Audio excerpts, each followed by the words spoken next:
என் சொந்தங்கள் அனைவருக்கும் கதை பெட்டகத்தின் வணக்கங்களுடன் வாழ்த்துகள். இந்த வீடியோல கடல் பற்றிய அமானுஷ்ய கதை ஒன்றை பார்க்கலாம் வாங்க.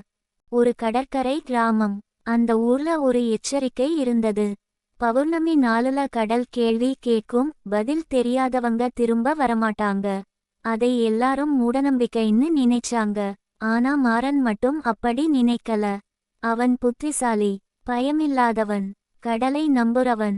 ஒரு நாள் இரவு, பௌர்ணமி நாளுல அந்த கடலுல அலை அடிச்சுக்கிட்டு இருந்தது.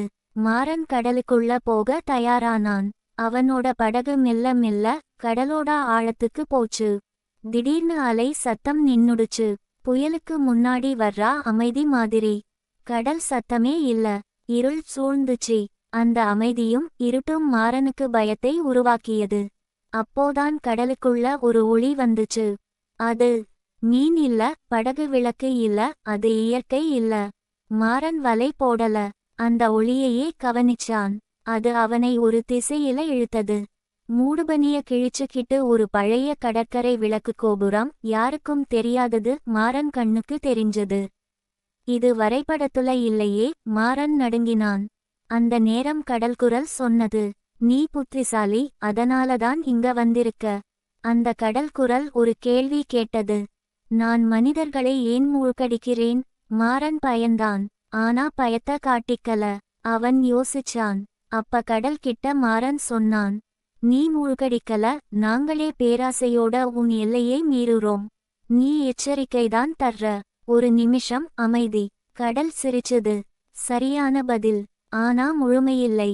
அப்படின்னு கடல் சொன்னுச்சு. அலைகள் எழுந்தது, படகு ஆடுனுச்சு. நீங்க பயத்தை மறக்குறதாலதான் நான் உங்களை எடுத்துக்கிறேன்.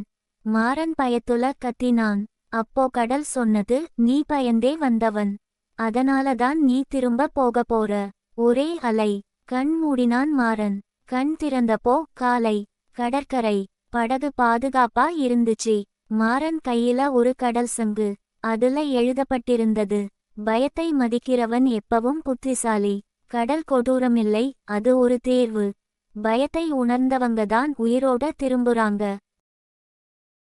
இந்த கதை உங்களுக்கு பிடிச்சிருக்கும்னு நாங்க நம்புறோம். வேற எந்த மாதிரியான கதை வேணும்னு கமெண்ட்ல சொல்லுங்க.